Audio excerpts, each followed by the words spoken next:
तुर्कान,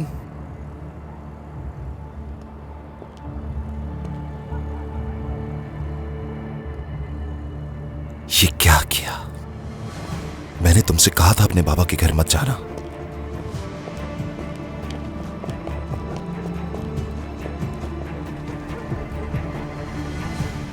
इतनी देर हो गई है, अभी तक कोई खबर नहीं। दरिया कहाँ चली गई है? आपा के साथ क्या हुआ होगा? क्या करूं मैं सरदार? उरूज, इतना मत रो तुम। हमें थोड़ा सब्र करना चाहिए, वो जरूर उन्हें लेकर आएंगे। खुद अफसोस हो रहा है कि उससे क्यों कहा। तुम्हारा कसूर नहीं है, अच्छा हुआ बता दिया सरदार। अच्छा हुआ तुम यहाँ आ गए।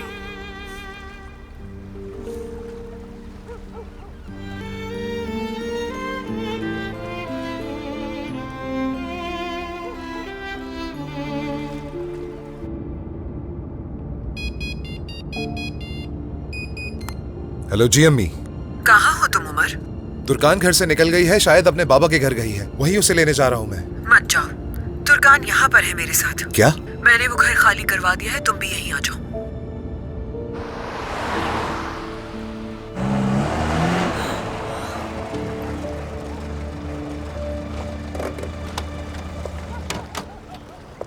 अम्मी, क्या हुआ?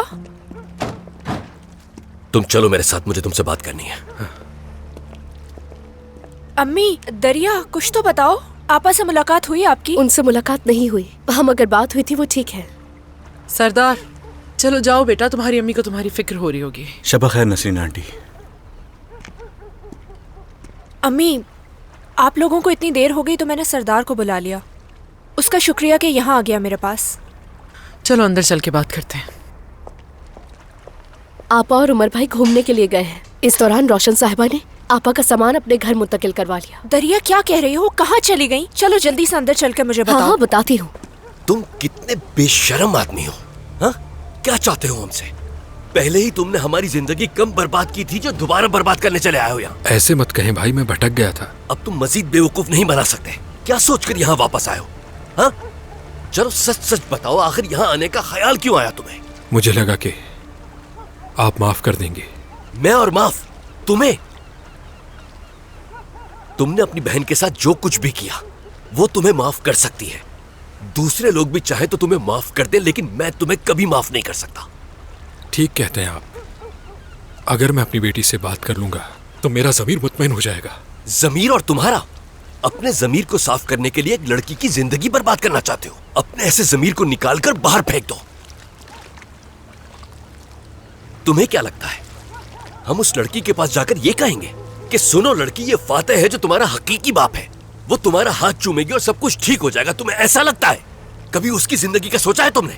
और हमारा क्या होगा फातेह, जिसे अपनी बेटी की तरह पाला हमने? नसरीन के बारे में सोचो जरा। जब उस मासूम को इस सच्चाई का पता चलेगा तो उसके साथ साथ हम सबकी जिंदगी बर्बाद हो जाएगी। कभी सोचा है तुमने? सब कुछ बर्बाद हो जाएगा। आप ठीक कहते हैं, लेकिन मुझे ये तो बताएं, दोनों में से कौन सी मेरी बेटी है, उरूज या दरिया? क्या फर्क पड़ता है इससे? और तुम्हें इससे क्या? ये जानकर तुम्हें क्या हासिल होगा? क्या मुझे इतना भी हक नहीं है? बिल्कुल नहीं।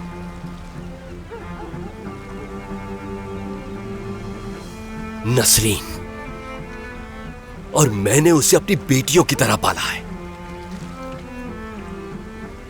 मान लो कि हम भी भूल गए कि उनमें से तुम्हारी बेटी कौन सी है। बेहतर है इस मामले को यहीं खत्म कर दो। अब चूंकि तुम मेरी बेटियों के सामने आ ही चुके हो तो सिर्फ एक चचा की हैसियत से उनके सामने रहो। इससे ज्यादा उम्मीद रखने की कोई जरूरत नहीं। चलो अब जाओ यहां से। भाई?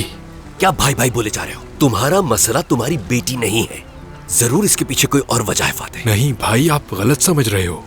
ठीक है, मैं अपनी भतीजियों के लिए दूर का चचा बनने के लिए तैयार हूं मैं।